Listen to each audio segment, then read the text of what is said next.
You're listening to The Bird Bath, presented by The Fountain Report. I'm your host, Ryan Leach.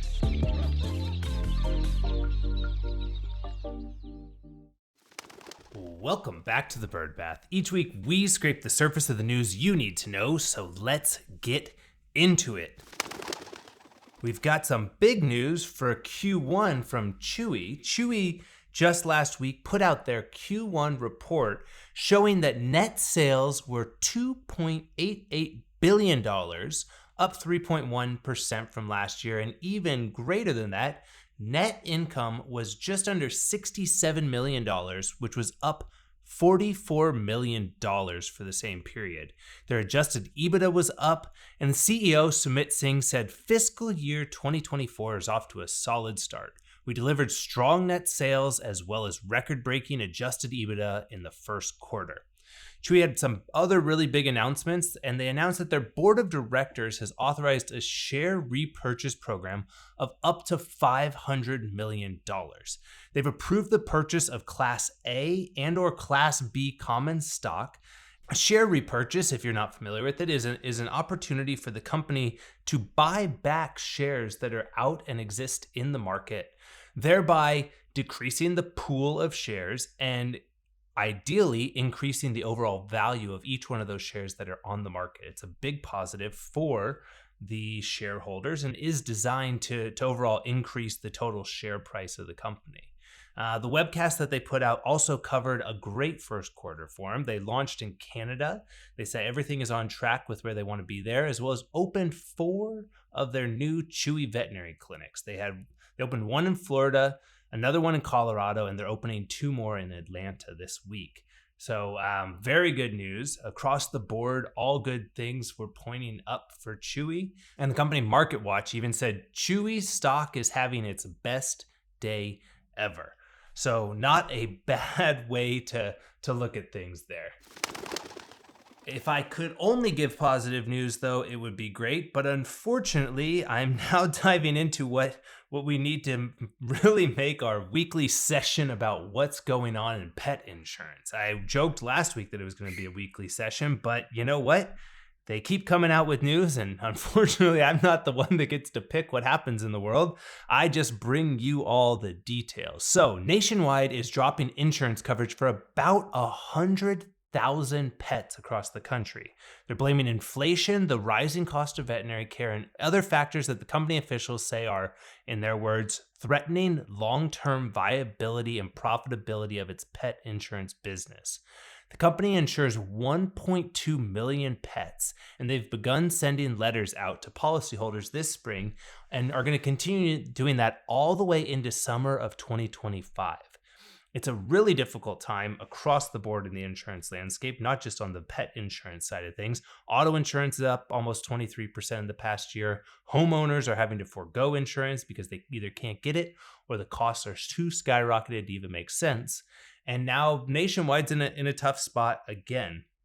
So you've got a lot of pet parents that are losing coverage for elderly and ailing pets.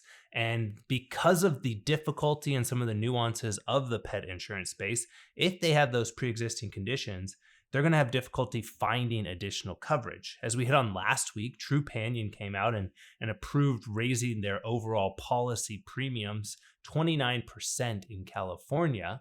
And so it's difficult. If you lose insurance coverage through Nationwide, you have a pet that needs coverage, and if you're in California, you're going to have not only a difficult time getting coverage, but also that coverage you might get would be significantly more expensive. So difficult times here, and hopefully we can find some good news to bring to the industry soon. Some other big news in the industry comes to us from Petco. Petco is doing a reshuffling of some of its executive team. They've hired a new chief stores officer and in turn have also eliminated the COO position from the company. They're going through what they call an effort to simplify decision-making, focus on fewer and clearer priorities, and empower the organization to move with greater speed and agility. The new Chief Stores Officer, James Roth, recently served as the Executive Vice President of Stores for Abercrombie & Fitch, where he led the stores teams across 5 brands and 16 countries and more than 800 stores. Petco has also said that they're eliminating the COO position as the COO is departing the company. They're looking to expand as well the overall footprint of their executive leadership team. I think with the intention, just from reading between the lines here, of actually siloing off some of that decision making so that things can happen in a lot faster way. The company's been seeing a lot of difficult times. It's their second major C-suite reshuffle in the past 2 years, and their net revenues have been down quarter over quarter over the past few quarters. It's a big story because they operate 1,500 pet care centers across the US, Mexico, and Puerto Rico. So James Roth has a big new job on his hands, and I'd love to see a bit of a turnaround here. I know that the turnaround that we saw in the past few years, just as a consumer of Abercrombie & Fitch, it went from the store that you could smell their cologne, all the way down the hallway in the mall, to a business that seems to be finding a new niche and a new way to adapt to the market. So hopefully he can bring some of that magic that he found outside the vet space into Petco and find a way to continue turning around the tides of that business. But if I haven't hit on good news, let me give you some now. NAVTA and BI are granting a new round of scholarships for technician students and recent graduates. NAVTA, the National Association of Veterinary Technicians in America, and Boehringer Ingelheim announced the renewal of the Tuition for Vet Tech Scholarship program and want you to apply.